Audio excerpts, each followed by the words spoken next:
Some stories are buried in the ground, and others are hidden in the pages of history. I'm Rob Rizzo, the History Digger, and this is the Digging History Show. In each episode, we unearth relics, explore forgotten people and places, and reveal the stories that still echo through time. We also dig into the tools and techniques that help treasure hunters succeed, from research to recovery. Whether it's discoveries beneath our feet or the mysteries history left behind, the past is waiting, and we are here to uncover it.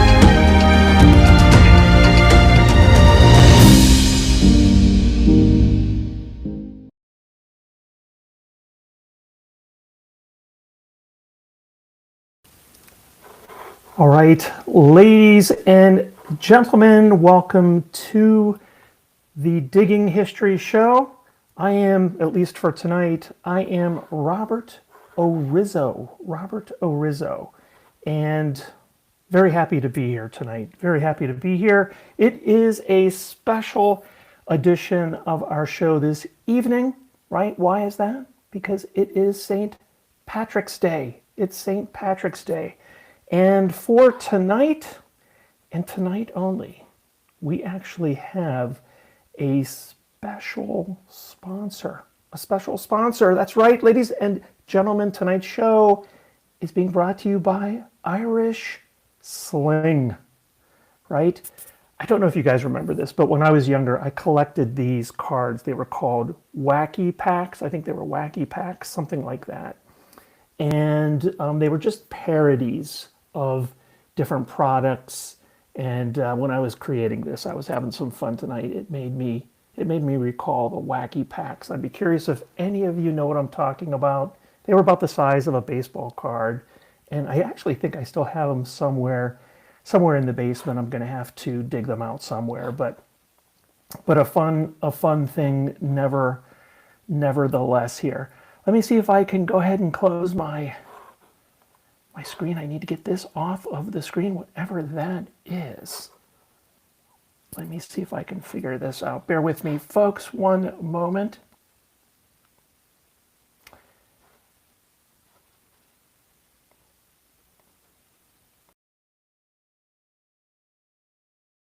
We're having some technical difficulties tonight.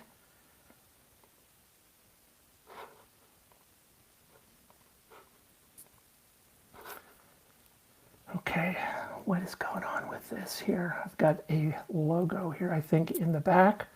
Let's see if I can get this. Don't know if I can. We're gonna try to work through it. Well, ladies and gentlemen, tonight's guest, I'm very excited about this.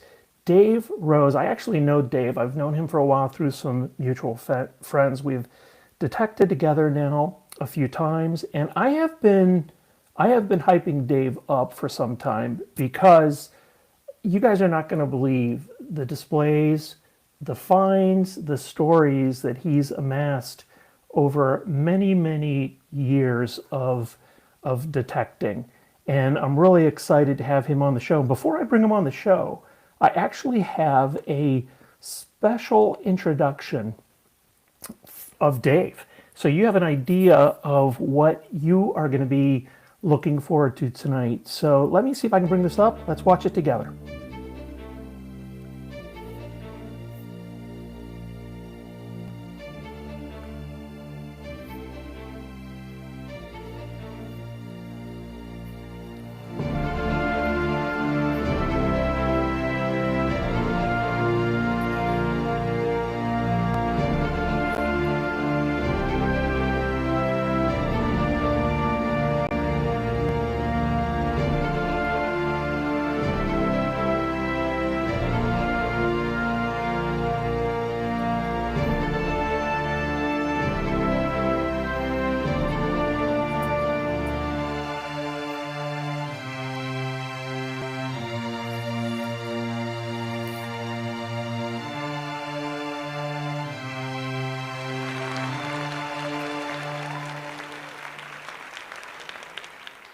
Well, can you believe that, ladies and gentlemen? That's just a little bit of what's in store for you tonight. What I want to do now is to bring on my friend, our guest tonight, David Rose. David, hello. Hey, how you doing? Glad to be here. Thanks for having me, and hello to everybody out there watching. That was quite the introduction. I need to get a copy of that. I will have it available for you for sure. So let me go ahead and try to get this window closed. Dave, I'm having a few technical issues tonight. Okay. And it's because Steve Pacifico is asking about the dancing girls. They canceled on me at the last minute, Steve. Can you believe that? All right, Dave, let's try to get you on here. Just a moment. Try here. Trying everything. Okay. 1 second, Dave. I'm going to try to bring you back. You can hear me, correct? I can hear you. Can you hear me okay? Sure can, and there you go. I can see you on the screen there. Wow. Okay, it's not even Friday, Dave. Go figure that. Yeah. The viewers may not know this, but you were the one who helped design that logo that they're looking at. Oh, we're going to talk about that logo. I'm going to ask I you remember to... I sent it to you, and you sent it back to me, and I was like, that's what I want. A couple other people came up with the ideas, and they're actually in the chat too, but it was your version that I actually sent off to be made into stickers. Okay, hold on 1 second here. Apparently, we have an echo back. There's an echo back with me. Let me see if I can deal with that. 1 second. Dave, on your side, see if you can access that echo cancellation button. Okay, because you're not echoing when I hear you. Yeah, I think folks in the chat... No, Double G Diggs doesn't hear an echo. No echo with the guest mic. Somebody else give me a thumbs up, thumbs down on whether I am echoing. Dave sounds like he's okay. I do not have my YouTube open. In other words, my sound on my phone is down, so it's not that. Rachel, are you hearing an echo on my end? Rob's echoing, David is not. Okay, let's try something here.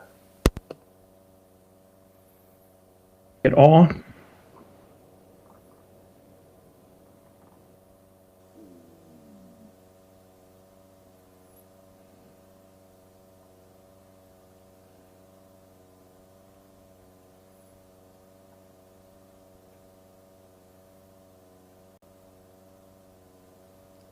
Okay, how about now? Let's try it again. And I think I am still echoing. Better? I don't hear you echoing, but I don't know what others are hearing. Okay. Some folks are saying it's a little better. Okay. Steve Pacifico says unless you're saying everything twice. I took the show on the road down at Digstock. I had some technical issues there. Of course, I had to unplug everything, plug it back in. So we're going through it again. Okay, Portage Digger, nope. Nope, in terms of it's not better. Echo is still with me. Let's just take a minute and try to take care of this.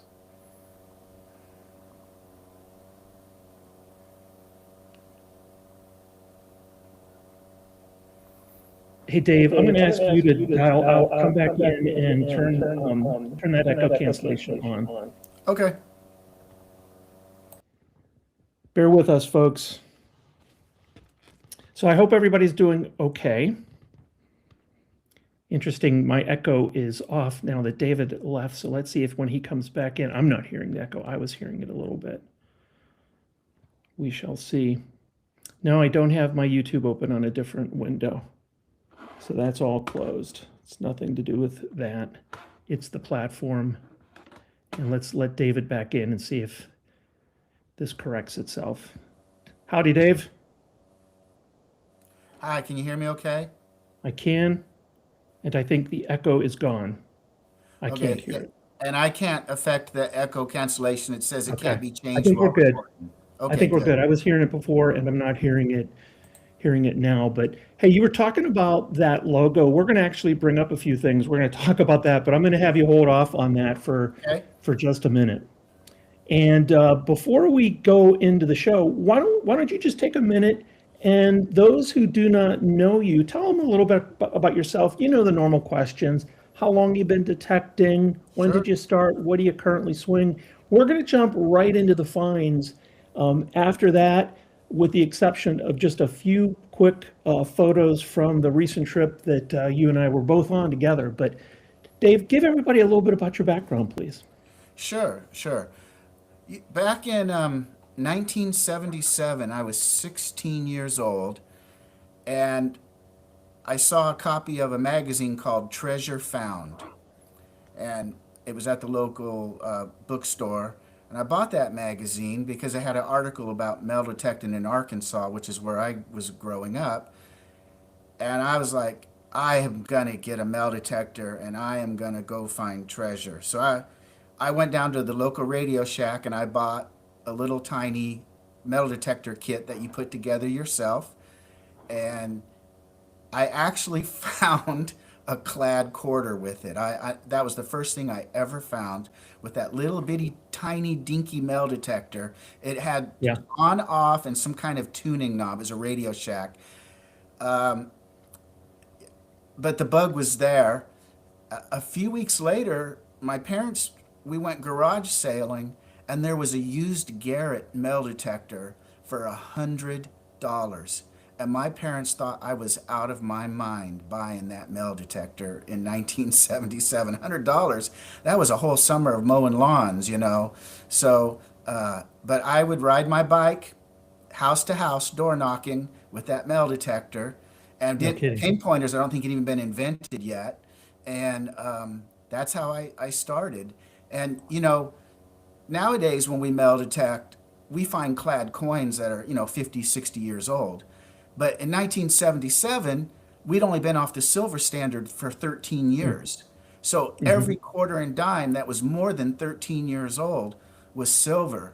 And I found way more silver in my teenage years than I did later on in life. And I ended up selling it all in '79 when money got tight and the Hunt brothers tried to corner the silver market and silver went up high. And I cashed Yeah. out everything except my barbers. Don't ask me why I kept the barbers, it's just something about them. I'd not Oh, found that's a fascinating. seated. But We've all been looking for you because we were all kind of wondering who was the guy that cleaned out all those parks, with the oh my, cherry and picking. everything was virgin. I did churches, schoolyards, and I didn't have, I would just knock on people's door. I would just say, "Hi, can I metal detect your yard?" I'm just this scrawny little kid, riding his 10 speed with a metal detector. And I, it's crazy the amount of things that would be found. And I imagine now, 60 years later, people go into these old houses, Right. and they might find, obviously I missed stuff because my metal detector would only go 2 or 3 inches Yeah, yeah. deep, but I remember finding Indian heads and buffaloes an inch deep or less because they'd only been Wow. dropped 20. We might like a few years down the road be talking about. I remember when we found Lincoln pennies all over the place. Yeah, We shall yeah. see. But So I that's have it on good record. Correct me if I'm wrong on this too. But did you not have? But by the way, that short reel that I showed, which I will get to you, that featured your YouTube channel, mhm. okay, as well as your Instagram channel. But did you not have one of the first YouTube channels on the web? Yeah. So in 2009, there were probably 20 or 25 guys making metal detecting videos. I don't know the exact number. I followed almost all of them, and I thought, I think I could make videos. And so I went and bought a little cheap video camera because I didn't have a cell phone back then. I mean, they just didn't have that kind of Right. thing. And so I just bought a little cheapy Canon Pro Shot to film with, and Yeah. I made a little dinky video in 2009, and I posted it, and it got 318,000 views. And I couldn't believe it. So a few days later, I made another video, not even maybe 2 minutes long. It got 159,000 views. Yeah. So it's been going downhill ever since. Now I'm lucky to get 100 views. So, but the market is so saturated. But back then there Well, was I have a only. feeling, if this is true, it is, but you're going to get a few more after this. I mean, that second part of the video was from your Instagram channel, and I love what you do with that display table. Full Mhm. Metal Digger is the name of the YouTube channel, but I think you have an underscore, right? You have to do full underscore metal underscore digger. Yeah, it makes it forces you to do that. It Okay. has to be one Okay. long continuous title. And my original YouTube channel was Daddy Digger. It was not Full Metal Digger. So, and the way that that came about is my daughter was only 4 years old, and I was trying to think of a name, and I actually thought of Illinois Digger and all these variations. And so I turned to my daughter and I said, Sarah, what kind of digger am I? And she goes, you're Daddy Digger. And so that's what I Yeah. stuck with.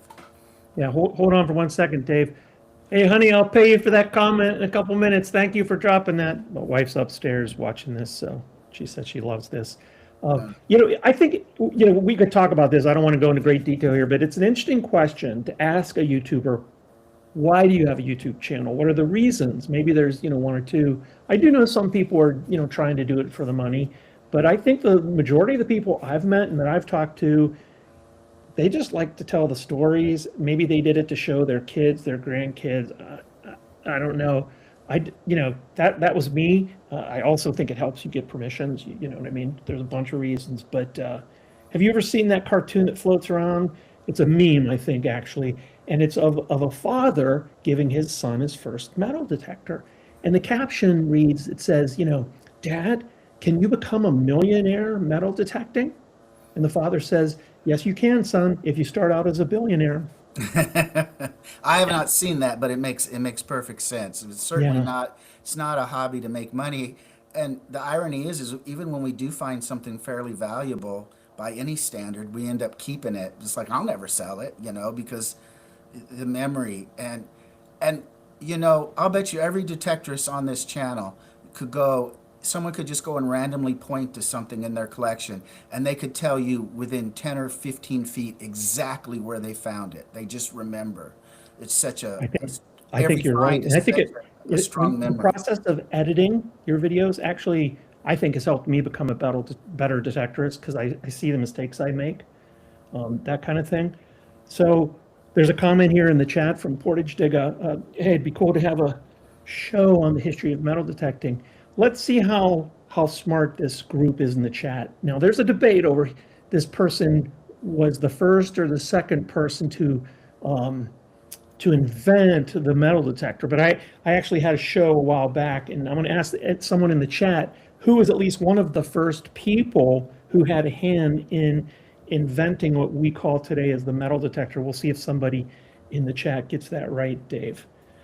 While we're doing that, I want to pull up for a minute because today on the show, in addition to hearing Dave talk about his finds, his trips, his displays, we're also going to kind of talk just briefly about this recent trip, a portion of which Dave and I were on together down south, and just a few other topics. The bulk of this, though, this is going to be a show about metal detecting finds and metal detecting displays.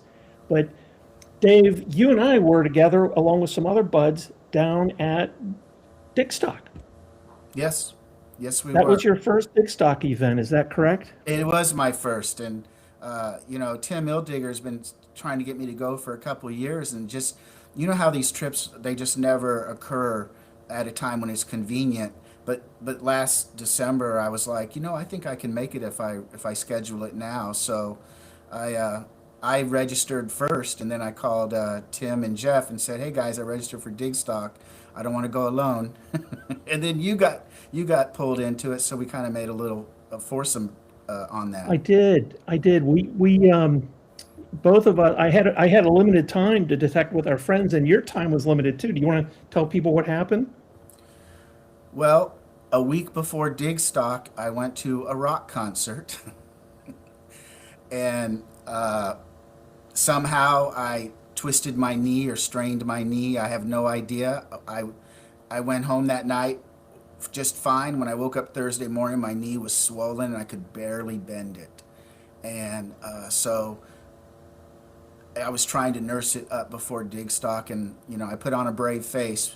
But we got to Digstock 2 days early, and Ildigger had arranged all-day permissions with one of his friends, so we spent all day detecting, and then the next day we detected before, and then we went to the meet and greet, and then we detected after, and then the first day of Digstock I detected, but by that time my knee had, it was just brutally uncomfortable, and I actually spent the last 2 days pretty much in bed of Digstock while Yeah. these guys went out and dug some great Yeah. stuff. Yeah. Yeah. Well, better safe than sorry, because I know you have a trip coming up later you'll talk about too. So, yeah, I'm sorry it was cut short for you there, but you got to experience a portion of it. Yeah, I had a blast. The trip, all these trips I go on, they're about the friendship and the camaraderie and the buddies and the trip. The finds, that's just gravy. It, yeah, the trip isn't about going there thinking you're gonna find Confederate buttons and all these things, and then you're just setting yourself up for disappointment. So Right. I had a blast, even though I spent the last 2 days in bed. Yeah. Yeah. I hear you. Well, I don't know if you look in the chat. We got some people close in terms of our little quiz here. Um, Let me see here. Where was Rachel's comment? Rachel, you were close, but it really wasn't Edison. It was Alexander Graham Bell. Alexander Graham Bell was in town when Garfield was shot, and he was close to dying, and they weren't sure about operating, and he invented something called the induction balance to help try to locate the bullet so they could have confidence in operating. But that is a story for another day. But yes, there were a few other things prior to that, but he's definitely amongst one of the early developers, credited for coming up with inventing the metal detector. So Alexander Graham Bell. But Dave, after Digstock, I took my time. I lingered. I did a couple permissions. I'm going to share with you a couple photos about two of them, and then we're going to jump into your stuff here. But I went to a permission in Staley, North Carolina. And I got to say, I was excited about this, but it was okay. The property owners were wonderful people, 10 acres, gave me all kind of history about the property. But if you look at the photo in the bottom right, you can see, after a few hours, I really only found some trash with just a few exceptions. But as it turned out, those exceptions were really special to the homeowner. The homeowner told me two things. They had relocated there in November from Pennsylvania, and the husband happened to be a Steeler fan. But here they are down in North Carolina. And he also mentioned that he was a car buff. And you can see here one of the things they shared with me that was left behind. There was an old photo of one of the owners and the owner and his wife in front of what appears to be an old Ford. And sure enough, one of the things I found, while it wasn't old, it was interesting because it was a token from the season opener between the Carolina Panthers and the Pittsburgh Steelers. If you zoom in on the bottom picture, you can see the Steelers versus the Panthers, and that was in 1999. And then also, we think we might have found a key, an ignition key to that car in the photo or one similar to it. This type of key was produced in the 30s to 50s. So even though the finds were slim, the owners appreciated that. And what I found was that soil in North Carolina, both at Digstock and on this permission, very sandy. I was pulling memorials from, oh my gosh, like 10 inches deep. 10 inches deep. So, and then I also was invited to a veterans dig. There's a group in Wake County, Raleigh, North Carolina. It's Wake County Metal Detecting. And I was so honored to receive an invite to this hunt. And what you can see here, the two owners are in the photo to the left, and the hunt master presented them with a thank you certificate. The woman is actually holding a 100-year-old antique quilt that Mrs. History Digger restored. That was a gift. That accessory box from Nokta was a gift. We had donated some 1 ounce silver coins, and also this young man here in the top right was fortunate enough to win a Nokta Legend 1. But Dave, these people put on a massive spread for us. They were roasting a brisket. I got to taste my first slice of buttermilk pie. Dave, have you ever had a buttermilk pie? Never. I've had some real country pies like strawberry rhubarb, but honestly, I've never even heard of buttermilk pie. But Oh now my my gosh, interest is piqued. it was so good. It was incredible. But I really wanted to give a shout out to Ryan Ward. He's the gentleman holding that plaque. He was the hunt master, secured the permission, invited several veterans and some friends of veterans as well. Had a good time. We really did. You can see us there getting ready to chow down. It was a beautiful property. And sure enough, some folks walked away with some nice finds, including a Civil War era general service button. But these were things I did on my way back to Wisconsin. I got back home yesterday, Dave. And you're south of me, right? You're in St. Louis area?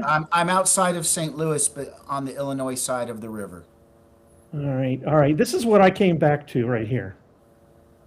Yeah. So I left the views on the left. I came back to snow, and of course I had to snow plow as soon as I got home. So I don't know. It was nice to be on the road.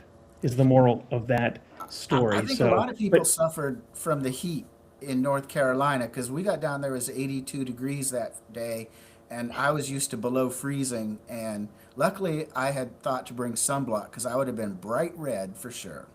yeah, yeah, yeah, yeah. I had on last Tuesday's show. I thought I showed these finds. Maybe I didn't. But I also on the first part of the trip, I went down to South Carolina to visit my good buddy Brian White, Southern Relic Adventures. I found this incredible, very old, I don't know, I'll call it a honeybee brooch that we pulled up. So that was pretty cool, Brian. And found some nice stuff on that field as well, and it was great seeing him and Michael.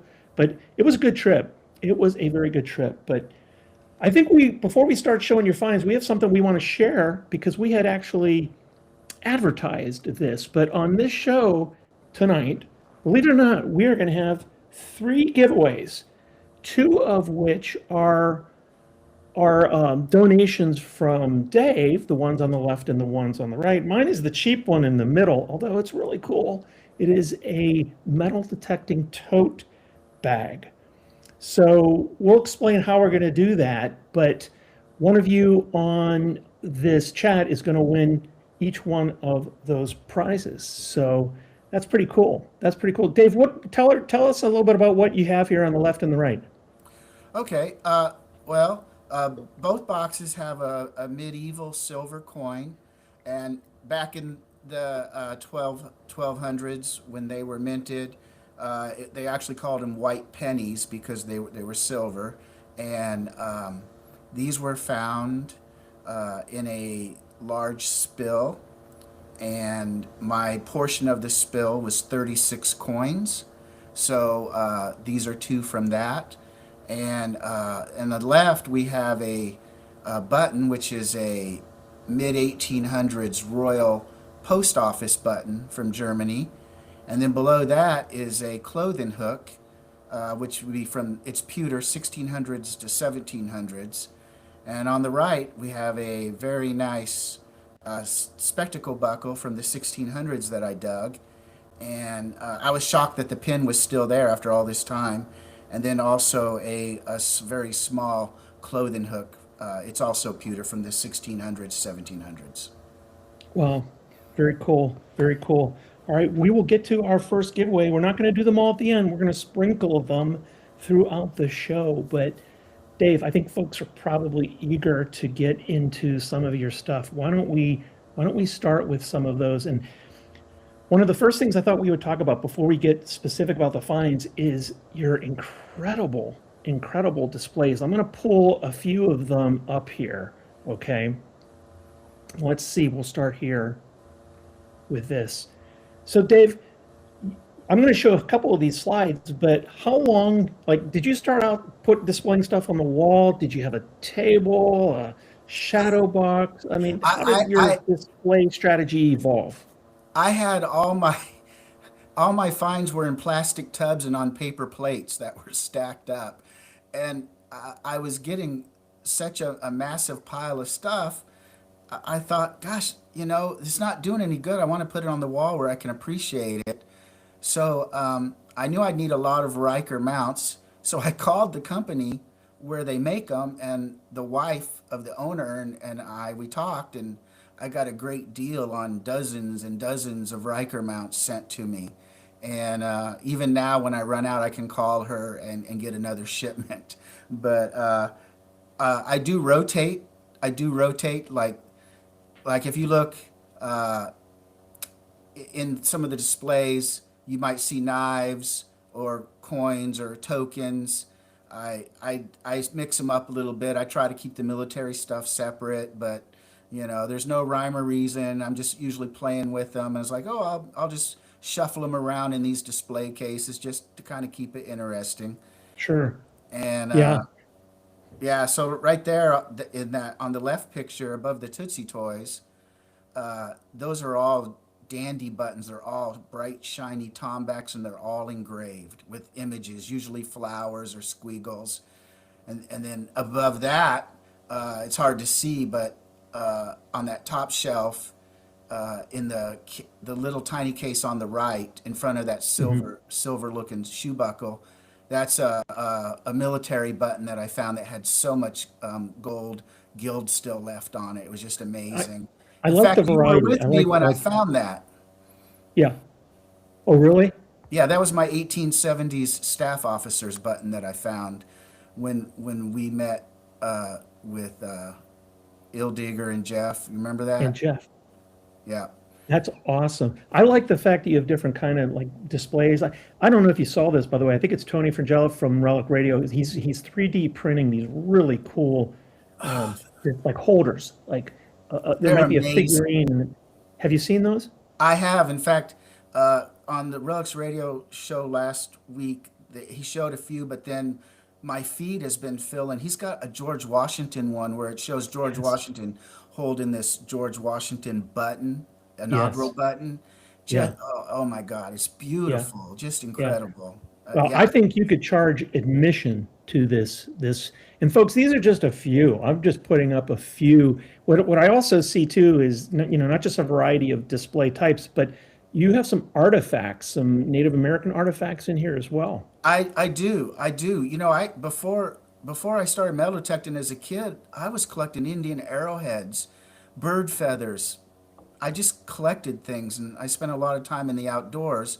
And so when I was in the military and stationed in Texas, I would spend my weekends crawling on my hands and knees through the hill country, under the bushes and around bushes, and picking up arrowheads and spear points and knife blades. And that was one of my best tours, being stationed at Fort Hood, Texas. So I found a lot of artifacts down there, and I still have them to this day. I've given a couple Yeah, away to friends, but yeah, mostly I have them yeah, all. yeah, yeah, absolutely. Um, Yeah, I just absolutely love this, and I won't go into the detail. I just want to give a shout out to Barb, and Barb, I want to say very sorry for your loss, and just so glad you could be with us tonight. And I hope you're feeling the love from everybody here on the show. And we love you, and you're an important part of our community. And just know that you're not alone, and we're feeling your hurt. We're feeling your hurt. Dave, what are in the second row, the second from the left, they look like a pair of shears or something. What They is that? are. Those are medieval tailor shears. Oh They're my actually goodness. hallmarked on each of the blades. Uh, Yes. that was found at a French battle site, but these are clearly older than the battle itself. And It's the only pair I've ever seen found. And I did electrolysis on it and preserved them, and I'm actually very happy to have them. I think they're beautiful. I'm going to show in a little bit. That's one of the things you've done some repair work on. I think that's pretty cool. But tell me the things in the blue case on the middle row, far right, what might those be? That is a snaffle bit from a horse. So when I was living in Germany, about 20 miles from my house was a medieval castle ruin from Hmm. the 1200s and 1300s. And most of the castles in Germany were destroyed during the 30 Years' War in the early 1600s. So right next to the castle sits on a prominent hilltop, but the valley below is very flat. And I said, well, that's where the peasants lived. They didn't live up on that hill. They lived in that flat valley.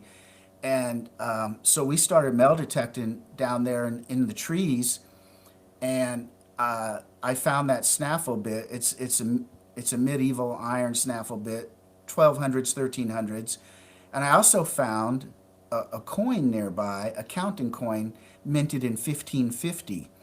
And what's so cool about the coin is the money counters would use those coins as placeholders when they would count money on the tables.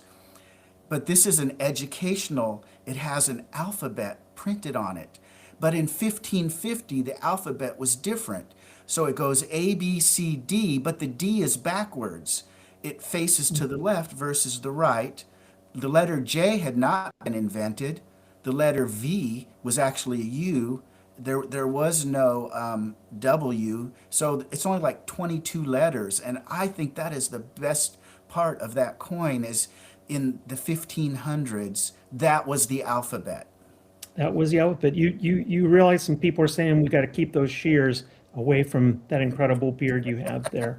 Um, Now I want to just we're going to talk about where you find these, but I'm going to do this as a bit of a tease because we're going to do our first giveaway here in a minute. But Okay. you detect, of course, in the United States. I know you've been to the UK. We're going to talk about your Germany adventures here too in a minute. But David, we promised three giveaways. We're going to do our first one right now. Okay, and so we've kind of done this. Think of a target ID, folks, with a 99 scale. So our first prize number one, is low tones. Okay, and when I say start, not yet, but when I say start, what I want you to do is to put your number guess into the chat. Now, David and I know the winning number. Okay, he has it, I have it, and we will show it to you afterwards. But what we want you to do is when I say go, take your guess and guess a number between 1 through 30, and whoever first guesses that number will win this prize. One disclaimer, I'm sorry, Spencer. This is going to be for the lower 48, but oh, by the way, I want to tell you, I am sending some of these bags to Chris Counter, who runs the Dig Show. Teresa's one of the admins, and he's going to have some of those to give away for some of the UK folks. But to win this, you must be a resident in lower 48. And if you are a winner, you need to email me with your name, mailing address, and phone number as well. Okay? Are you ready, people? Are you ready? Go ahead. Your guess in the chat. And David and I, it's time for us to monitor the chat. Who will correctly guess the winning number between 1 through 30? All right, Rob, if I see it go by, I'll yell out, stop. Okay. They lag just a little bit behind us. So far, I don't see any guesses yet. No, Hill Digger guessed 54. Yeah, Tim, we did say low tones, low tones. Here we go. We got a few guesses here coming in. Okay. I got All mine. right. I think we have a winner. Yeah. Stop guessing. Stop guessing. I just need to verify if who I'm seeing. So please stop entering comments on our low tone guess. I did see. I hope. Okay, somebody beat that person out. And is that the person? Oh, another person. There were three people that correctly guessed. I'm just verifying if who indeed is the first one here. Yeah. Okay. I think we should You have guys told can him help one me with guess. this. Wow, you guys can help me here. Hold on. Numbers are just coming in so fast. Okay, help me out, folks. The winning number was 12, and there were several of you that guessed it. Let's see who the first 12 was. I think it's Tony, 52.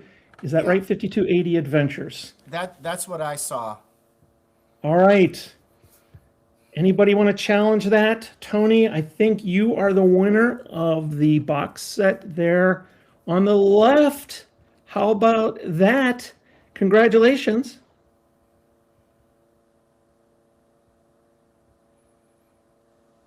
Okay, there we go. Enough clapping. Enough clapping. So, Tony, you know the drill. Email me at thehistorydigger@gmail.com and phone number, all that fun stuff, mailing address. And I promise not to send anything nefarious to you. I'll just send the winning stuff. So, okay. So, David, Yes, sir.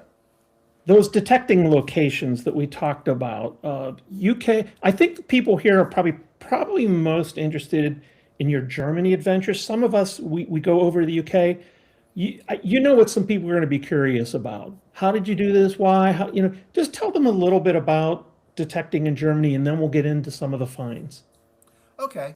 So, England has organized group tours that you can go over, and Germany does not have that. You have to know somebody. And because my job took me to Germany for 3.5 years, I lived there.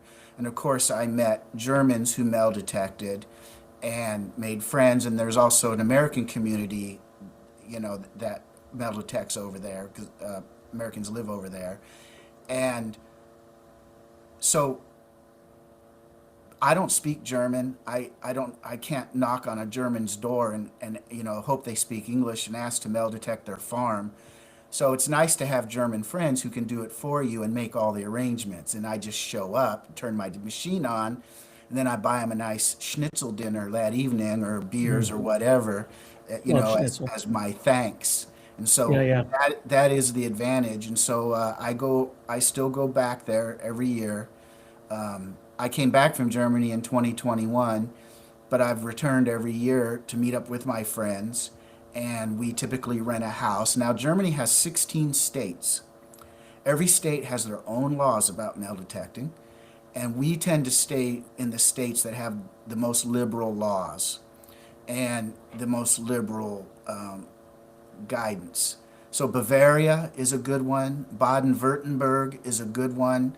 Um, in Bavaria, and they're actually talking about changing the law. So this good deal I have may come to an end. But in Bavaria, the landowner can grant you permission to search their land and can let you have it all. They can take half or whatever. But in all the time we've been over there, we've never even had a farmer say, "Give me anything." They've said, "You can keep whatever you find." They just, they plow stuff up all the time in their fields, and you got 4,000 years of history. And what's interesting about Germany is where the plowed fields are now is where they were 1,000 years ago, 2,000 years ago. Where the forest is now, that's where the forest was 2,000 years ago, 3,000 years ago. Wow. And Wow. unlike America, the forests are public land over there. Very, very few forests are owned by a person, they're owned by a municipality. And there's only two people that really control that forest. The forestmeister, his job is to control the harvesting of the trees and the planting of new trees. And then the Jägermeister, which is the hunt master, he decides who gets to hunt and how many deer will be taken, how many boars, and those sorts of things. So we tend to meet with the Forestmeister and the Jägermeister if we can find. Sometimes you can only find one. Sure, Sometimes it's sure. the same guy. Yeah, And I like to meet with Jägermeister myself occasionally. yeah, yeah, I don't know if yeah, it's the same Jägermeister you're talking yeah, about, but yeah. We they, drink a few of it, them too, but we were talking last night a little bit. We have a shared. I was also in the army as well, and spent some time in Germany. Of course, I didn't metal detect then, but I told Dave if he needs a tour companion to give me a call. I would consider it. Now, some of these finds we're going to show Dave are Germany specific. Others are not. Feel free to point them out. But we alluded to that logo that you said I helped you create, but there's a story behind that, and I think this will help tell the story. It's these first two photos in the top row, and I'll let you take it from here. okay. So that that picture on my decal is actually a tattoo from my arm. That is the actual tattoo. Uh, we were in Germany a couple years ago, drinking one night. There were seven of us at the rented house after a day of detecting, and I think Tim Ildigger was with us, and he had a tattoo on his arm of a gold coin he had found in England. And we said, you know what? Let's all get tattoos of our best or favorite find. So when I came back to America, that button, it's a simple button from the 1700s. It's a tomback button. It's my favorite button to find. I call them horsey buttons. And we don't know, no one knows what their purpose was, who wore these horsey buttons. And it always shows the horse galloping. They're always crudely drawn, and they Hmm. look like caveman art to me, like, from the French Lascaux caves or something, from the Sure does. Neanderthal cave art. That's what they look like to me. Yeah, yeah. So when I found my first button, I was with a bunch of guys and I started screaming, and they thought I found a gold coin. And I said, no, I got my horsey button. It's a bucket list item. I've been wanting a horsey button for years. And so that is my tattoo. And then the cheval liberté is French, which means a free horse or a horse that is not penned up. So Wow. to me, this looks like a horse that's free and he's galloping with joy. He's a free horse. Yeah, yeah. It is beautiful in its simplicity, I think. Just incredible. How about the other? So let's run through these other ones here. Okay. What's in the top right? That is a ninth or 10th century battle axe. It's classified as a bearded axe, but some people call them Viking axes or Hmm. Nordic axes. They were very common across Northern Europe and into Scandinavia. And this is a skull splitter. This is meant for warfare. And if you look very carefully on the blade, you can kind of see that line. That is where the carbon steel was hammered over the iron when it was being made by the blacksmith. And this was another bucket list item. And ironically, I almost gave up digging this thing. It was so deep and it was in Yeah, under so many roots. And when I finally got down to it, you see that the top of the blade is kind right. of curved. I thought it was Sure. a horseshoe. And Wow. I was like, I am not going to cut all these roots Yeah. and spend an hour digging up a horseshoe. And I actually stood up and I thought, no, I didn't come here to skip holes. I came here to dig them. So I got back down and I cut through those roots with my little handsaw. And I was so glad when I And pulled. I didn't even know what it was when I pulled it out. you I knew it stuck wasn't a with it. horseshoe. You stuck with it. I'm gonna move us along. I know we got a ton here. We could talk Okay. about each of these, but I know folks want to hear these other ones. What are these look? This is the bottom left here, just a flip side of the Yeah, same item. But what the heck is that? that is a medieval ox shoe, and the reason I like it so much, first off, it's such high grade iron. That's the way it came out of the ground. It didn't have any rust on it. It's from the Hmm. 1300s or 1400s. But what I like is the blacksmith hammer blows on the back. And you Oh can wow. see where he hit it with his Yeah. hammer to stretch the metal while it was red hot. Sure. and Sure. I love it just because it's handmade, it's medieval, and it's pure iron. It has no impurities, so there's nothing to rust. It just literally came out of the Wow. ground the way you see it. Wow. And you got some nice points here as well. I don't know the type with the name of those, but There, where those did are you find those? Texas addle points, 5 to 7,000 years old. And I told you I was stationed at Fort Hood, Texas, and I spent a lot of time on my hands and knees, and those are some of the better ones I found. Mm-hmm. Mm-hmm. All right, let's do another slide, and maybe we'll do our second giveaway here. Okay. What are we looking at here? Okay, so upper left corner is your golden age button. I found that in a cornfield here near my hometown. It's from the 1830s, they call them Jacksonian buttons, I think. So that was just that is special to me because it was the first one of those I ever found when I mail detected a cornfield in December of 2010. And I could probably take you within 20 feet of where I found it because I drive past that field every day still. In the middle is a medieval coin from the 1100s, and it has a hand on it, and that is the hand of God. And it was the Mm, first coin minted that depicted God in any physical manner. And wow. so this is called a Heller. It's from a town in Germany that was very famous for religious pilgrimages. And so people would take these pilgrimages to the town and they would carry these coins on them because they felt it was a blessing from God. And you can't see it, but on the Hmm. other side is a crusader cross from the Crusades. So the king Wow. that ran this town had red hair, red beard, and he went on the Crusades and he died on his way to the Third Crusade. He drowned in a river in his armor. And he was so beloved by the people that they couldn't believe he had died, that he had died so simply. And so they came up with a story, and Schwabish Hall is the name of the town, and there's a big mountain there. Mm. And they came up with folklore that he is in that cave in that mountain, hidden away, sitting at a great stone throne. And his beard, his red beard, has grown like the roots of a tree through the stone table. And when the Wow. ravens leave the Yeah. mountain, he will come back to life. And it's You know, all, Dave, I have talked about these metal detecting photo books I put together many times. And what I love about that is you can add text to your picture and tell the story. You have such great stories associated with these finds. You can just see the attention to detail, care, diligence you've put into kind of researching these things after the find.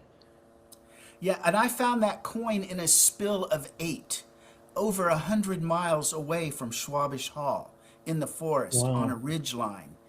And I had this vision that maybe someone had gone on a pilgrimage to Schwabish Hall, and on their way back, they fell asleep on that ridge line. Hmm. They lost the coins. Maybe they got robbed. Maybe they died from plague because this was the 1200s when the plague was very prevalent, and so maybe he died, and there's nothing left of him but his 8 coins.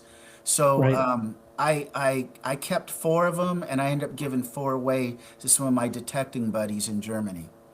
And Wow. they're Folks in very the common comments are coins. just loving these, Mm. especially the ones with the stories behind them.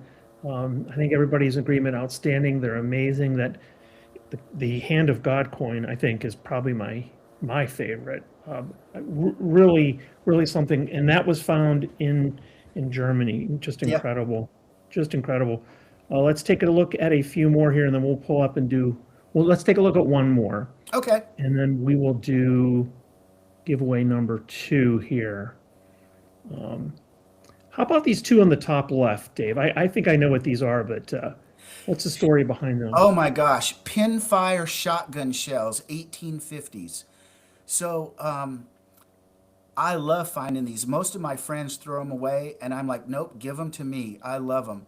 And this one on the very left is a 12 gauge, and it says Dusseldorf. I have Paris, I have London, and I have Dusseldorf. So those are the only 3 cities I've found. Now, a lot of them don't survive very well, and you can't even read the writing, but I do have about 10 examples like these that survived very well. And these pinfire shotgun shells were only in existence for a short time before center fire shotgun shells were invented.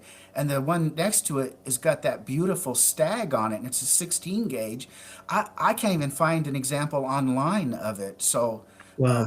I'm very happy to have it in my collection for sure. I found a few of those in the UK. In fact, this on this trip when I went down to South Carolina, Brian found one on his plantation field, a pinfire shell. So yeah, I think they're pretty cool. I think they're pretty cool. Let's see, what is this? Let's talk about the thing on the top right, and then we'll go to the giveaway. Here are these two on the top right. I'm guessing that's the obverse and the reverse. Yeah, that's a shield nickel that I found on one of Ildigger's permissions. That is a I'm a shield nickel. poacher. I love it. He I like deserves it. going on other people's permission. Spencer knows this. I have poached England well.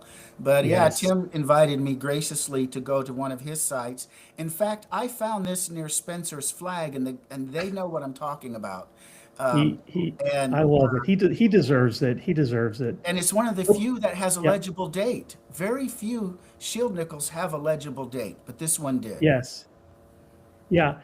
Tim says that's a suspender clip. Is that right? It is. When we found it, we thought that it was some sort of Union hat badge or something from the Civil War. But after some research, it turns out that it's an Mhm. 1850s patriotic suspender clip. Amy's asking, I think she means, is there like a fines liaison officer? And you already answered, like it varies by state over there. They're not as organized as England. There's no equivalent to the Treasure Act. Is that right? Right. There is no equivalent. There are regional archaeologists, and the law basically is if you find anything of national or historical significance, which you see on the news where they're doing construction and they find a giant pot of Roman gold coins or something, you Yeah. are supposed to notify Yes. the Yes. archaeologists for that region. They don't Yeah. have a formalized system like England though, so Gotcha. yeah, it's a little bit more difficult to do. I've never found anything of that caliber, but my German friend has a license and we're there as his guest. And so if I did find anything, I would give it to him and he would turn it in on and say he found it or turn it on my behalf. Gotcha. Gotcha. All right, Dave, we are ready for our mid-tone giveaway, folks. Stretch those fingers, get them ready for this giveaway prize. Your potential numbers, your guesses are 31 through 65. 31 through 65. And again, don't enter yet, not yet. The reason I'm holding you back is so I can play the drum roll. All right, ready? Go. All right, so who will be the winner, Dave? You and I know the answer. Yeah, mine hasn't started scrolling yet, the lag. Mine hasn't either, so we have to just talk amongst ourselves here. Once they start, they come really fast. Yeah. Okay, I'm starting to see a few. No winners as of yet. Still no winners. Okay, here we go. Oh, so close, so close. Yes, I believe we have a winner. Stop entering. Please stop entering. And you can win more than once. So, Tony, I'm Oh my glad you. God. Don't. Who do you think is the winner? Okay, okay, so now everybody can help me out here. The winning number is 62. I think it's Aggie Hall. Let me see. 62 was the winning number. Yep. Who did you think it was? Well, I saw Adventures in Dirt, but it's scrolling by so fast I might have missed an earlier No, version. he may have gotten it. Oh, you think wow, he's pretty lucky, but not fast enough. No, Aggie Hall from Great. Ohio came in before him. Okay. That's, oh, wait a second. Did I get that right? Is it Aggie? Aggie got 61. Then, yeah, Aggie Hall is the winner. I see Tony is below him. So, yes, you know the drill. Send an email,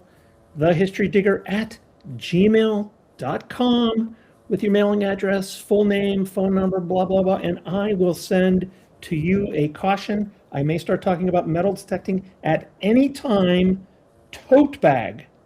Tote bag. I gave away a couple of these down at Digstock. I think Bell won one. People really liked them down there. It was a fun thing. Yeah, It I've was a got fun one and thing. I love it because I use it to haul my alcoholic beverages. Yes, they're very convenient. We have two more finds pictures that I want to share. I want to make one announcement, then we're going to do our third giveaway. And forgive me, these are some duplicate photos, but I want to talk about the stuff on the bottom. What's going on with these keys, David? So that key, the picture on the right is when I was restoring it. It was broken and it was missing parts of it. Um, those medieval keys, those keys date to the 1500s, and they were made by wrapping iron around a copper tube. Because if you could look at the end of the key is a hollow barrel. And when you mix two kinds of metal, in this case copper and iron, you get something called galvanic corrosion, which just goes to town and just eats the devil out of these things. So by the time it was dug up, and actually I didn't find this, my friend Tom found it and he gave it to Hmm. me. It was broken. And so what you see, the gray on there is steel putty that I use. And so I put the steel putty on there and I let it harden, and then I grind it down and sand it down, and then I put a preservative on there called Gempler's, which is a rust inhibitor, and it turns the whole thing black. So the Oh, key you on have to the say that left, name again. What's it called? Gempler's, Gemplers, Gambler. Gempler's, Okay. and it's a rust inhibitor. It causes a chemical reaction with rust and turns it to an inert chemical. So once you Wow. coat it with Gempler's, it turns deep black. And since the steel putty is similar to the metal properties, iron, it Sure. turns black. And then I boil them in wax. And so you get, on the left, you get a fully restored key that you can't tell is restored. Wow. Wow. Well, since we're talking restoration, I'm going to go to a different photo. Because I think you did some work here as well. Yeah, so this is an 8th century arrowhead. And my friend Tom found it and he whacked it with the shovel. And you can see up there towards the arrowhead where he whacked it with the shovel and it broke the tine too. And he gave it to me and I restored it in the same way. First, I hand sanded all that rust off. That's as much rust was on it after 1,300 years in the ground because it's high grade iron. So I Mhm. hand sanded all that rust off. I didn't want to do electrolysis. I thought it would disintegrate if I did electrolysis because it's fairly fragile. So I hand sanded it. I used the steel putty to repair the bend in the shaft, and there's a little chunk missing, a divot. And then also I fused the two parts of the blade back together. So on the right is the finished product. Incredible. That really that's just stunning, I think. Okay, I think we have one more here. I actually do want to pull up because we missed these. Uh, did you talk about the one in the bottom left here? Oh, that was my dream coin. Thank you, Spencer. I pillaged that on his land. Uh, I went last October to England, and Future Bleeps, very generous guy, great friend, awesome detectorist. He took me on one of his amazing permissions, and this was the last hole on the last day, my Victoria shilling. And it's been a bucket list of mine for 5 years because every time I've gone to England, I've never found a shilling. And a Vicky, I'm in Still, love with Vicky. She's so beautiful. And yes. that's that in the clod. And that was about 12 inches deep. And on my Deus 2, it was banging 93, 94, 12 inches deep in a plowed field. And when it came up, I was just excited beyond belief. Wow. Wow. Silver is silver for sure, right? Yeah, and especially when it's a bucket list. I mean, they're not Yeah. worth any great amount of money, but when it's your bucket list, it's worth more than the value of the silver, that's for Yeah. sure. Yeah. Incredible finds, Dave. We really appreciate you sharing those. All right, before we get to our last giveaway, On these shows, we like to just talk about some of the latest news updates. We won't go into great detail here, but I know many of you have been following along. Let me start. Some of you were at Digstock. There were a few people there swinging the Legend 2. I had it with me along with a few other detectors, but I did also use it on a couple of those permissions. And I've recently posted a couple videos, one of which compares the 1 and the 2, and some of the nice, I'll say improvements, but also some of the innovations Note has made on that. But also, there continues to be a sprinkling of news from XP with regard to the firmware update. So we had 4.0, 4.1. There are a few programs that are trickling out now, one of which is from Michael Eakers that is using version 4.1.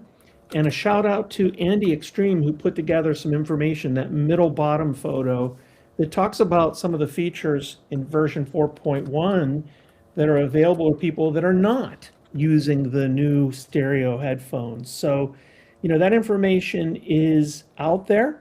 If any of you are interested, there's a lot more than just stuff for the stereo headphones. And then also, I want to take a minute here and give a shout out to my guest here who will be on a special episode this Saturday. I am so excited. I hope, by the way, to get my new mic. My microphone broke prior to the show, so I'm going to blame my silent issues on the broken microphone. But Giselle Kirley is an osteoarchaeologist who has, amongst other things, been involved with the Sutton Hoo excavation in Europe. And if you follow any of the British history shows, she's been seen on Time Team, Digging Britain, History Hits. She's one of the experts that they will call in to talk about some of the things that are being discovered. She is incredibly engaging, articulate, fascinating. I think you're just going to love to hear her story. But I wanted to be considerate to her time zone. She's actually filming next Tuesday. So we were going to originally bring the show to you. She was going to stay up late and so forth, but she's going to be filming that day and the next. So we've moved that show. Our next show will actually be this Saturday, the 21st of March. It'll be 4 o'clock Central Time in the US, 9 p.m. London time. I'll put some reminders out there, but I hope many of you can join us for that show. Dave, I hope you can make that one. She's fascinating. Oh, I'm looking forward to it. I love watching Time Team and all those Dig in Britain shows. I'm addicted to them. I'm amazed. Time Team is, there's several people in the US. I asked them about it. It's available on Amazon Prime. I want to say there's like 13 seasons or something. Yeah. And it's just not well known here in the US. But if you love what we're talking about, history, treasure hunting, archaeology, metal detecting, folks, you got to take a look at it. It's an incredible show. Well, the one thing I like about that show, and you've been to the UK, they show you how to identify Bronze Age pottery, medieval pottery, Roman pottery, and we find pieces of pottery in those fields. And now watching that show, I feel like I would have a better chance of properly identifying a medieval pottery versus something from the 1920s, you Yeah, know? yeah. And you might even learn about words like Gempler or whatever the hell that was. I don't know what that was, but something like that. Okay, we ready for giveaway number 3? Absolutely. This is Yeah. our high tone giveaway. And once again, I'm just get my number here. I got to make, okay, there it is. There's the number available. So your choices this time, ladies and gentlemen, is to enter a number between 66 and 99. Go. 66 and 99. Here we go, David. All right. I still got the lag time, but I'm sure they'll Yes, start flying me by. too. Me too. Michael Cooley says that should be a great show with Giselle. Okay, the numbers are coming in. I don't see it yet. Sorry, Bubba Smith. No, Phil Bortner. No, Michael. Sorry, Scotty. No. Oh, we have a winner, ladies and I see gentlemen. it. Do you see it? Who do you see, Dave? Buried Treasure 116. Buried Treasure 116 correctly guessed the winning number, which is 91. The silver guy. Congratulations. And David, could you remind us what did he win? Oh, so he won the medieval coin, minted between 1140 and 1246. He won a spectacle buckle with tongue from the 1600s, which it's a beautiful example. And he won a pewter clothing hook, which that style is typically only found in Germany, and they're primarily late 1600s to early 1700s. Yeah, we were talking about that style yesterday, right? Because the Yeah, ones in the UK, the hook is perpendicular almost right. to the target, and these were found by you, correct? Oh yeah, definitely found by me.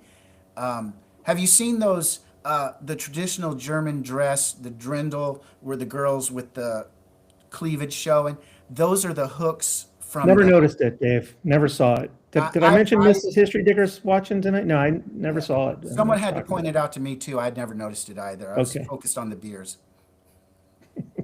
Yes, but go ahead. So what about it? So those are off of those outfits, very traditional German outfits. So that it's always a fun to find them. Now, what's interesting now, those are kind of plain, but a lot of them have Bible stories on them. A Noah or Jonah in the whale is one that I have found. I've got a couple of those, and it's actually the shape of a whale with a man coming out of the mouth. And then there's the Garden of Eden, which is flowers, and then the hook is a snake, and the head of the hook is the snake's head, and that's the snake in Eden. So I have some of those too, the more biblical story ones. Those are kind of neat. Very cool. Very cool. Dave, there are many wonderful things, as metal detecting. I think just traveling to these countries, making new friends, but what is it? I want to, as we finish the show here, what has transfixed you and kept you engaged in the hobby? It doesn't have to be one thing, but over these many, many years, what is it about you what is it about metal detecting that has attracted and maintained your interest over these years? Well, absolutely. As I've gotten older, I pretty much only detect with friends now. I used to be a solo detectorist for many years. How many silver coins can I get this year? I got to get 100 silver coins. But now it's about the friendships and the relationships and learning the history and the sights and you see a beautiful rainbow, but the pull it's like people that play the lottery. I might win. What's in that hole? What's that signal? What maybe it's not a pull tab. What if it's a gold ring? What if it's a gold ring I can return? What if it's something that means something to this homeowner? I remember one time I was detecting a guy's yard it was an 1800s house. He grew up there. He was my age. He was in his 50s at the time. And I found a dog tag in the yard from the 60s that had Lassie on it. And I was showing him what I found. And I said, "Yeah, it looks like you had Lassie visiting." And he just stopped. He goes, "That was my childhood dog. I miss her so much." Oh, I've I found said, some "Here, you can have it. that's Take it." touching. That's touching when you find the dog tags. It's so interesting because I used to describe the feeling you would get when you would open up a box of Cracker Jacks. You never knew what that prize was going to be, and or the toy inside the cereal box. And sure enough, I actually found a Cracker Jacks toy. I think last summer. But that excitement, that anticipation, and I especially like the when you can look at that and say, "Huh, I'll never find one of those again." I love those kinds of things.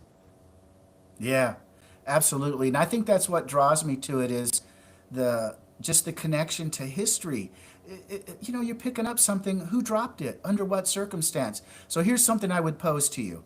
If they could invent a machine that you could put the device that you found, you could put it in the machine and it would display a video of who lost it and when they lost it, but the machine keeps the target. You never get it back. Would you do it?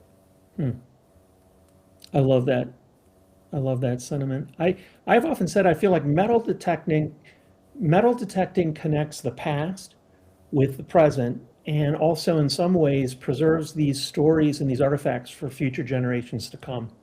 Yeah. And what we're doing is, you're unearthing things that may have been lost to history. You're sharing it with those around us. You're enjoying it yourself, but also you're creating a new chapter in that item's history for people yet to come. I think that's the essence of the hobby, I think. Yeah. Hey, someone in the chat just said, "Who has found an entire dog buried along with the metal collar and tag?" I have. It was the weirdest, grossest thing. Oh my gosh, I think I found one time I was in this park and I see this glint of like, I could tell it wasn't silver, but it was some kind of jewelry and probably sterling or something. And I got excited and I started to bring it up and I found a necklace. I found a cross necklace.